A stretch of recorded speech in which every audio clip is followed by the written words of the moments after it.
Gagawa tayo ngayon ng toggle display of HTML elements. Itatoggle natin yung mga gusto nating itoggle na HTML elements. Kunwari dito sa ginagawa natin, itong div ang gusto nating itoggle. Itatoggle natin yung display niya. Pag click natin tong button na to, mawawala tong div na to. Pag click ulit, papakita ulit yung div na to.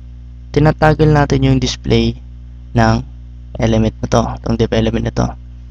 Very useful tong toggle display of HTML elements sa mga menus. Kunwari dito sa example natin. Pag click natin itong sections, papakita niya mga menu. Pag click ulit, pag click natin ito ulit, mawawala. Papakita, mawawala. Very useful siya sa mga menus. Okay, gawin na natin. Papaliwanag ko. Ito, gumawa na ako ng heading. Gumawa ako ng div. Ito yung tatoggle natin. Itong div na to, meron siyang ID na div1.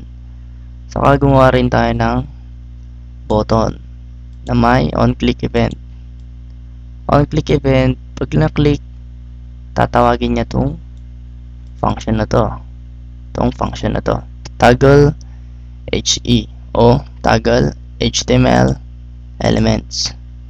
Ito yung function na yun. Ito yung tinatawag nating function. Tapos nagpapasa tayo ng ID papunta sa parameter niyang HE o HTML elements.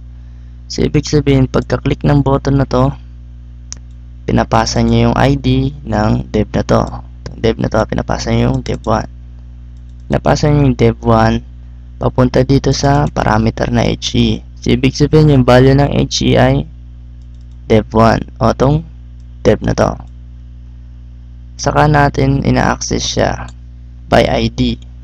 So ibig sabihin itong E is equal to div na to. Siya na yung div na to. Ina-access natin yung div na to. Ni-store natin dito sa E. Okay, dito na tayo sa if and else condition. If style.display is equal to block.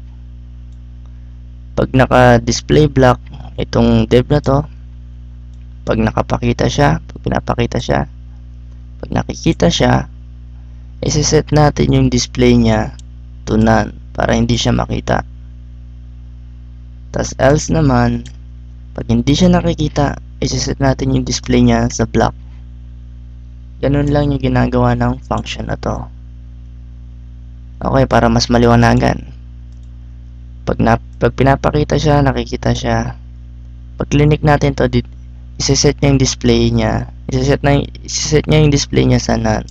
Yan, mawawala, hindi siya makikita. Pag click ulit, pag naka-none, isa-set niya yung display niya sa block. Yan, makikita siya.